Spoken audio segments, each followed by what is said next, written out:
go. Alright, so I'm Adlai Wood. This is my presentation on how whales impact the oceans and Japanese whaling. So first, I'm going to take y'all through reasons why our ocean is a necessity for us and animals in our world. So oceans are the primary life support system for Earth, if you did not know that already. So our human needs, oceans help us breathe. So oceans actually process more CO2 than the whole entirety of world's rainforest. Phytoplankton reduces 40% of carbon in our whole atmosphere, which is pretty cool. Dead whale carcasses creates the same amount of oxygen as 100 to 200 years worth of the abyssal zone, which is where plants are and stuff like that in the ocean. So one whale's carcass creates the same amount as 100 years worth of plants and stuff like that. Oceans make 50 to 80% of the world's oxygen as well. So for the climate, oceans currents regulate the world's temperatures. So trade winds and oceans currents regulate the world's temperature. I think we learned this in another class, but without this, it would be extremely, the heat would be really extreme, right where the equator is, and everywhere else would be frigid. So this is real important for us to live. Food source, oceans feed us. So, oh wait, I missed something. Might be.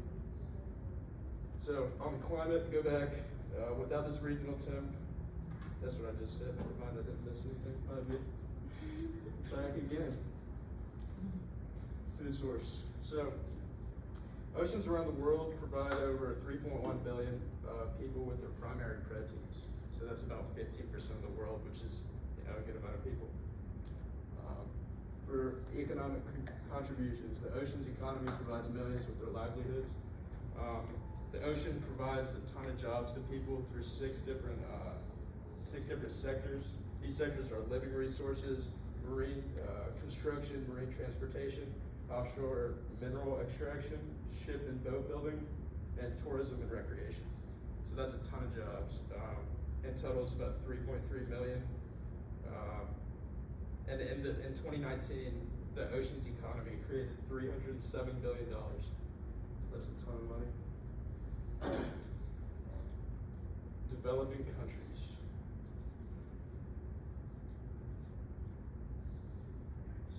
I may be missing a flashcard, but I'll go off the dome. So, developing countries' food necessities. Many developing countries wouldn't be able to sustain themselves without fishing alone.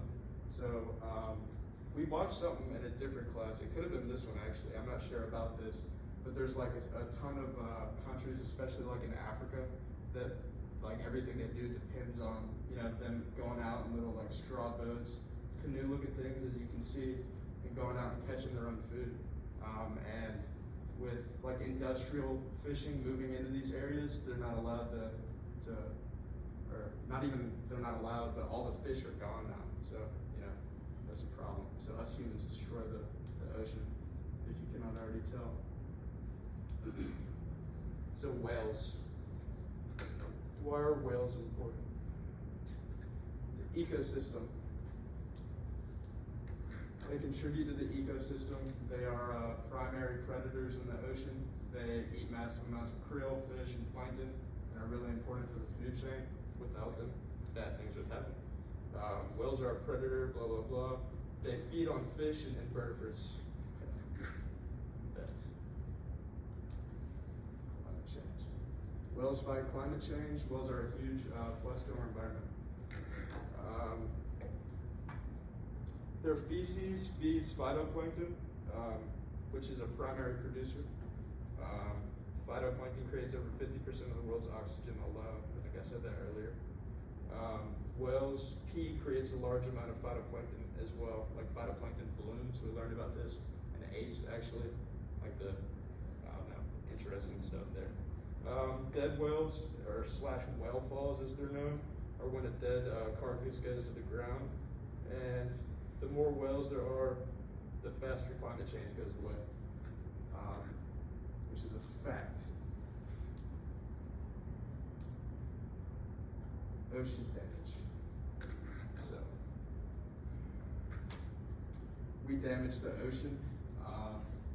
Fishing, climate change, pollution are just three things that we do. Those are the main though.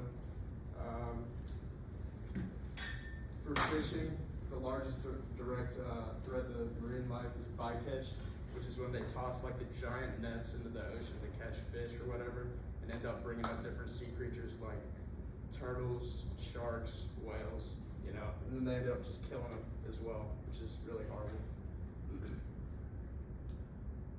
Climate change. Climate change is fundamentally changing the Earth, making certain species extinct. Global warming has destroyed the poles pretty much. Rising temperature is the cause, causing coral bleaching and destroys breeding grounds for many animals. So coral reefs are breeding grounds to a ton of different animals, and them being bleached and destroyed has wiped out many different species and is a continuing problem. Bycatch is the biggest threat to sea life. Over 300,000 deaths from just whales and dolphins alone are annual. So every year, 300,000. Is there a way I can click on that? I have like a little video. You might have to use that computer.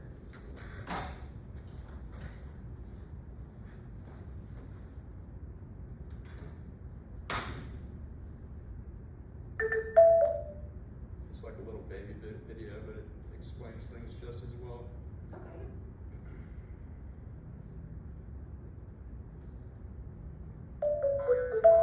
Smile and learn. Have you ever heard of global warming? Did you know that over the past decades, sea level has risen? All these news are related to climate change. To understand better what climate change is, we should define what climate is. The climate is the combination of atmospheric conditions that occur in place for a prolonged period of time. Over the past centuries, the climate everywhere around the Earth has changed, altering the usual conditions of a place regarding precipitation and temperature. This way, water shortage, desertification, the disappearance of lakes, or even sea level rise are becoming more and more common. In addition, the number of natural disasters like droughts, floods, or huge storms has increased. All these situations are a consequence of global warming, meaning the increase in temperature happening on the planet owing mainly to human activity. But why has the planet's temperature risen?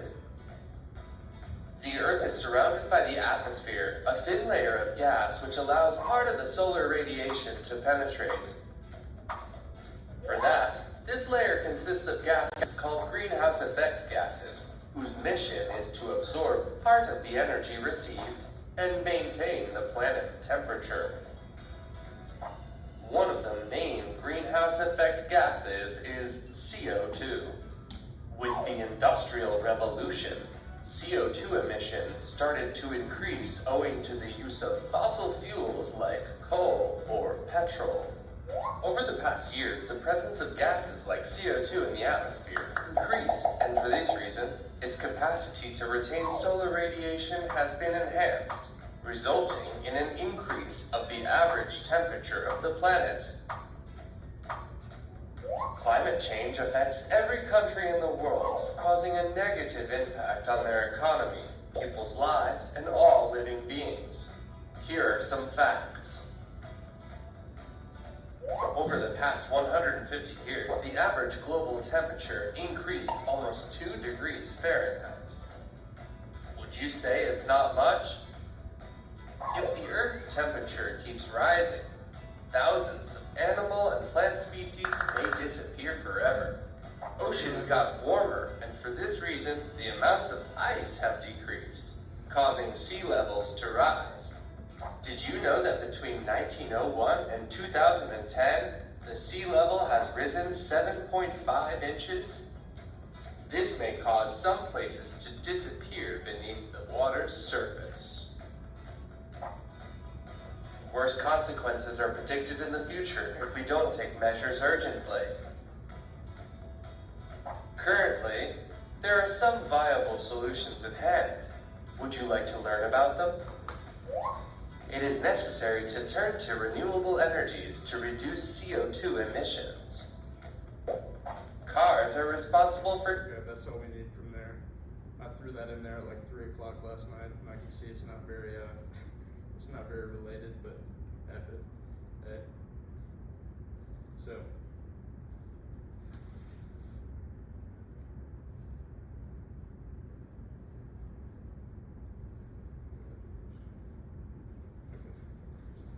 So, as you can see, humans, we did like to destroy things. We destroy the world that we live in for some reason. So about 15 species have disappeared due to climate change recently, including the sea cow.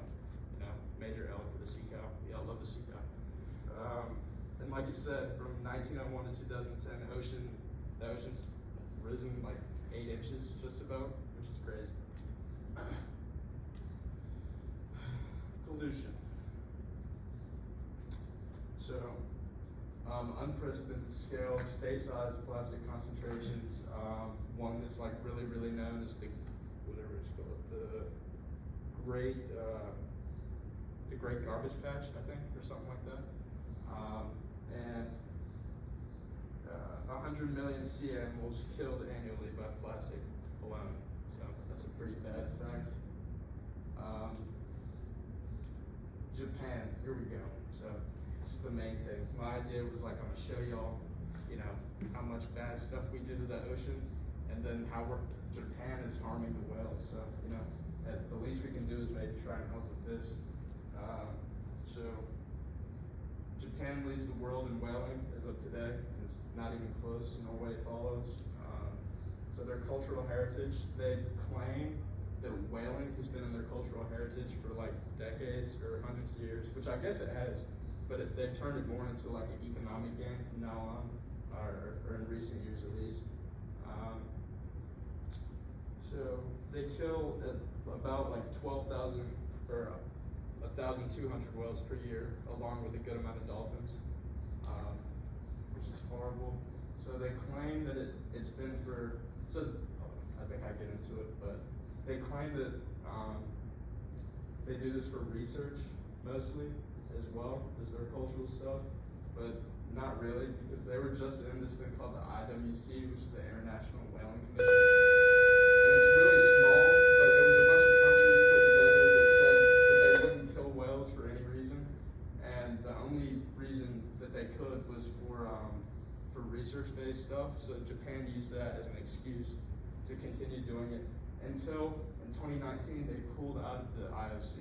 So now they get to do whatever they want. But before they were going out like 200 miles out of their their international land or waters or whatever, so then people really couldn't do anything about it.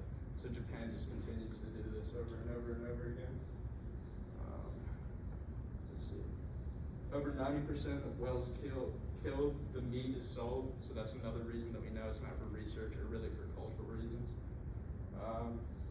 And the IWC, Japan was in the well, okay, I just said all that, cool.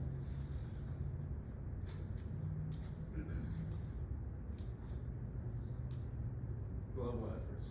So, it continues to happen, so there's global efforts, but they've all been failures so far. Despite knowing the problem, it still continues. Bycatch is still continuing, even though we know the damage that it does to the ocean. It's attributed to half of all shark catches. Efforts in banning bycatch have been unsuccessful. North Carolina actually banned gill nets. Let's go to North Carolina, which are the main thing that catches these fish and like kills them while they're still in the nets, because it like suffocates them somehow. I forget how that happens.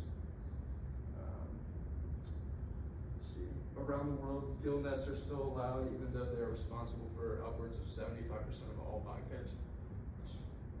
How does that happen? Global action for change. So to fix this problem, I believe we must track the Japanese money, like, and where it's going, and you know, the corporations that are actually helping them out. Because there's a lot of them. I found out, what's the documentary called that you told me to watch? Seaspiracy. Yeah, Seaspiracy, so I watched that. There were actually like companies that we're like used to, that we actually use like daily. There was some DVD company, I forget what it's called, but they were actually like funding the whaling, which is horrible. But yeah, they cut off the heads, or no, we should cut off the heads of the snakes, the corporations that are shamelessly supporting this market for profit.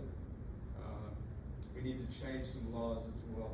Oh, I forgot to take the words off. I was gonna throw a picture up there, but so current law groups all fish together, including mammals. So whales are not fish. You know, there's a big difference. I feel like they do a lot more for our economy, or not economy, the ecosystem. As I just talked about, they give us a bunch of oxygen, get rid of CO2, a bunch of things like that. And they're important for all the other producers, big predators. So we need to combine wildlife and fishing laws together, because wildlife laws are much more like sustainable than the fishing laws that we have today. And grouping the fish together with the whales doesn't really help. So we should create more marine reserves. That's pretty basic, but you know, maybe one that's closer to Japan, that we, like the IWC or whatever, they like regulate it. So then all the whales that live over there can, you know, be safe, I guess. So we need to internationally ban the gill net, which that's pretty obvious to me. That should have been done a while ago. Find protection for waters beyond national jurisdiction. That's a big thing as well. And Seaspiracy, there was like this crazy dude who ended up like being thrown in jail for like a really long time, because he set up like basically his own navy to protect like illegal fishing, or to get rid of illegal fishing out in undocumented waters or whatever. But then he ended up being found for like killing a bunch of people and like doing it the wrong way. So we need some sort of a, you know, government group that can do that the right way. And the international fishing pollution and mineral production, we need to fix the pollution, and then the sediments that are being released as well. So, I mean, that's pretty much the end, but you know, we need to get right with our whales. We're letting them down.